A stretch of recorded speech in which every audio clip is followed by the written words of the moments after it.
Look at this dude. Whoosh, poppin', everybody, welcome back to another video. Hey man, if you haven't already done so, make sure you are subscribed to the channel, smash the like button, click that bell while you're at it so you can be a part of the Post Movie Gang family, best family on YouTube, and that's no cap hands. Hey man, we are here for Timeless Tim. Which race has the worst punishments? Honestly, that's actually kind of hard. Now, for the ones that don't know, I'm half black, half white. Black side of the family was definitely more harsh than the white side. But I have seen like certain like cultures where their punishments on like kids is extreme. Like I feel like I'm gonna sound like racist or something. I don't want to sound racist, but like I remember growing up and I had like a friend. I think he was like Chinese, some sort of Asian culture. But his punishments were extreme. I thought getting hit with the belt was bad. Seeing the punishments that he was going through, I was like, damn. Hey man, we're gonna do less talking, more reacting. Let's dive right into this video. Let's go. Oh my God, I've got one question for you. Which race has the worst punishments?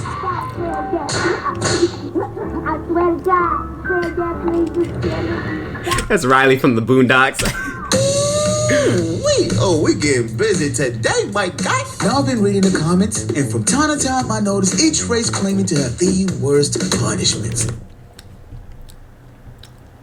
Man, somebody said white. Nah, white is first. The white, y'all don't got the worst punishments. Y'all relax. Now for my black folks, there's an A1 receiver of the black. We've got the belt, the switches, the extension cords, the pins, the slippers, the hangers, pretty much anything in close proximity to your brother is a weapon. Then we have the Asians. I'm telling you, the Asians. Now, we all know Asians are pretty large continents, so we'll make it simple. We've got the Indians saying they got it the worst, the Chinese claiming no one's touching them, the Koreans declaring they give every Asian is sure about their life. From being forced to kneel on rice for hours to having to hold a gallon of water with arms out at shoulder height. I'm telling you. Cutting the lawn with a pair of toenail clippers. Asians are putting in work. Then we've got the white folks. Now, white people, that's the tricky one. On one end, you've got the ones that don't get punished. No matter what they do, nothing happens. Maybe a little time out on occasional grounding. But man, you've got the ones that get the business. From getting your personal items confiscated, to getting kicked out, to getting the beats. Now let's not forget the Mexicans, the Puerto Ricans, the Russians, Brazilians, the English, the Australians, each race or nationality claiming they got the worst punishment. Y'all let me know in the comment section what culture or race has the what you think is the worst punishment, or who has the worst punishments. That's 2023, my boy. Punishments are now abuse. I feel you. But work with damn. If a child does something wrong, I don't know.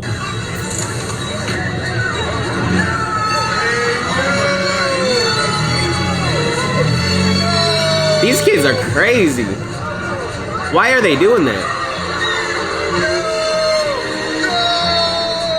What is a parent supposed to do? Award them for making a mistake, or these I can't wait to read the comments. Now, as for your boy, I can firmly say I have never, ever been a beat. Each time I got punished was because I did something wrong, and I get 100%. I'm not gonna lie, like I was beat with the belt so much growing up, man.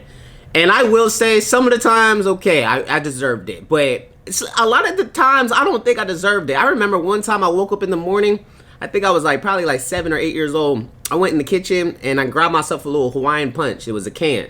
Hawaiian Punch, and I drank it. And I knew I wasn't supposed to drink like juice and stuff like that in the mornings like that. Like that's meant for like dinner time. So I ended up like crushing up the can and like lifting, like getting into the trash can and then like hiding it underneath trash so it wasn't at the top of the trash can. But my dad still noticed it somehow. I don't know how, but he noticed it. So he called me and my brother out. I tried lying about it. I was like, I didn't do it. My brother saying, obviously, he didn't do it.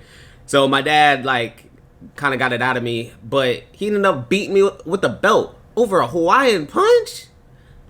And confirm. I still remember that because that was traumatic for me. Trust me. A kid like me, you can't give me no time out or police. You can't ground me.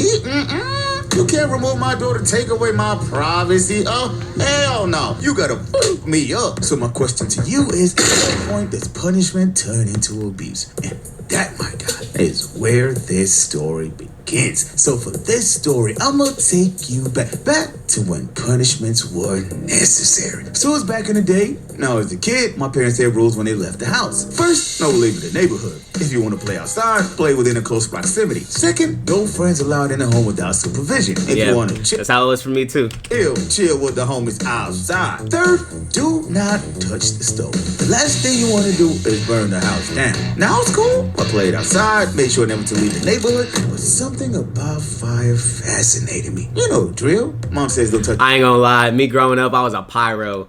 And for the ones that don't know what a pyro means, it's someone that likes to pretty much play with fire. I used to go to the playground and dig up like a big hole, like a pit. Like I used to dig and I used to throw leaves and newspaper. I used to throw bugs and stuff into the hole. And then I would have a magnifying glass and I would spark it with the sun through the magnifying glass into the hole and make a big ass fire, and I would just be throwing things into the fire. At the top of the oven, something in the back. I'm surprised I never got in trouble for that. Never got caught doing it. Your head is like, she. How much could it hurt? So you touch it. So it was a Thursday afternoon during the summer. Now since your boy was out of school for a few months, I started getting bored. So I get to the kitchen, look in the fridge, find something to eat, and put it in the microwave. Okay, I've got a few minutes until it's ready. Wonder what to do. Then, from the corner of my eye, I see a box of matches laying on the counter. Ooh, matches. Now remember, rule number 3, right? No playing with the stove. Meaning, do not touch matches. Well, matches is not the same thing as the stove. They never said you can't play with the stove or the matches. Pop said don't play with fire. It's just a box of matches. What could go wrong? So I take the matches, get outside, and start lighting them up. Wow. Food's ready. So I dropped the match, get back to the crib, and got back to watching TV. So I'm chilling, watching some anime, but then, what's the smell? Smells like smoke. So I rush to the kitchen, look around, and nothing's on fire. Whew, thought the house was on fire. Then I looked to the side. Oh my God. See, your boy dropped the matches, right? But here's the thing. Before dropping a lighted match, you're supposed to make sure the flames are all the way out. And of course, I did. Damn. So my brother rushes down. What is it? Oh my God. You're so dead. What do? Oh God. Get the water hose. So we get to the tap, fill out some water, get to the back, and pour it on top of the grass. It's not working. Get the fire extinguisher. So we get to the garage, get the fire extinguisher. How do you use this thing? Pull the trigger. So I pull it, spray the grass. Oh dang. That flame getting bigger. The fire was extinguished. I look on the grass. Damn, a big part of the grass was burnt. Oh, you're dead, kid. So I get to my room. Get some green spray paint and paint it. And start anticipating the beating of a lifetime. Oh, man, I'm so dead. But then it hit me. Okay, Tim, this is what you do. You approach your mom and dad as soon as they get home and tell them the truth. That way, they'll take it easy on you. And maybe now, you up. So onward, and my parents arrive. Mom, Dad, I have something to say. What is it, son? Well, I kind of burnt the backyard. What? Kinda burnt the backyard. My dad rushes outside, looks at the damage. What the f? And I knew. At least he came clean and he wasn't trying to hide or lie about it. You gotta give him some props for that. How did this happen? See, I had the match, right? A match? But then everything was fine. But then I came back again and it wasn't. Did he not tell you not to play with fire? Yes? Now I'm about to fire that ass up. Now my dad's heated. So hot, the man's out of words. But remember, I confessed, right? And surely my parents would take it easy on me. So my dad takes a deep breath, looks deep into my eyes, go to your room. Now, so I get to my room all while my pops sat there and contemplated on how to f me up. So 1 hour goes by. I listen closely, but nothing happens. I hate the anticipation when you're about to get your ass whooped, bruh. I remember my dad used to just be like, he would make me go to their room, my parents' room. And then he'd be like, go to my room, take your clothes off. So I'm standing there, sitting there in my whitey-tighties for hours waiting just to get my ass beat, bro. That's the worst anticipation. You're just sitting there just waiting.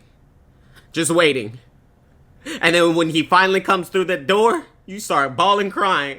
No, I'm sorry. Man, I do not miss being a kid. Then 2 hours go by. Beat my dad up now. Not a word. Man, Damn, try me. Tim. What My dad's watching. diabolical Try me, punishment This nigga. pup's coming up with. Then 5 whole hours go by. Still, nothing happens. Okay, this is good. Maybe Pops forgot. He hiding. Boy finally falls asleep. Did he fall asleep under the bed? Oh no.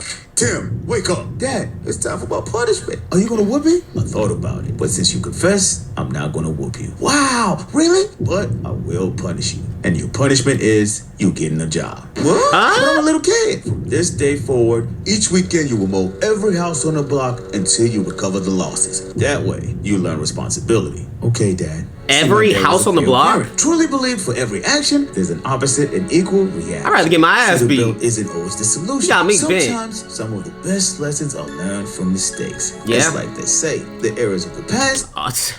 Every mistake I've done, I've learned my lesson, man. And I'm trying to not make any more mistakes in my life, even though I know I'm gonna be making more and more mistakes. It's a part of life, as long as you learn from them. But yeah, nah, facts. Had plenty of lessons, man. Are the wisdom Okay. of the future. So from that day onward, each weekend, your boy got up early and mowed lawns in the neighborhood to teach me the real life responsibilities. Dad, the lawnmower broke down. Use your toenail clippers. Oh, man, they suck. So, moral. I'd of rather the get my ass story. beat. In life, there's a price to pay for speaking the truth, but even a bigger price for living a lie. That's true. I mean, that's true. That's big facts right there, coming from Timeless Team. Hey, man, if y'all made it to the end, I do greatly appreciate it. Smash the like button, leave a comment down below, click that bell while you're at it. And until next time, I'm gonna see y'all next time. I'm out.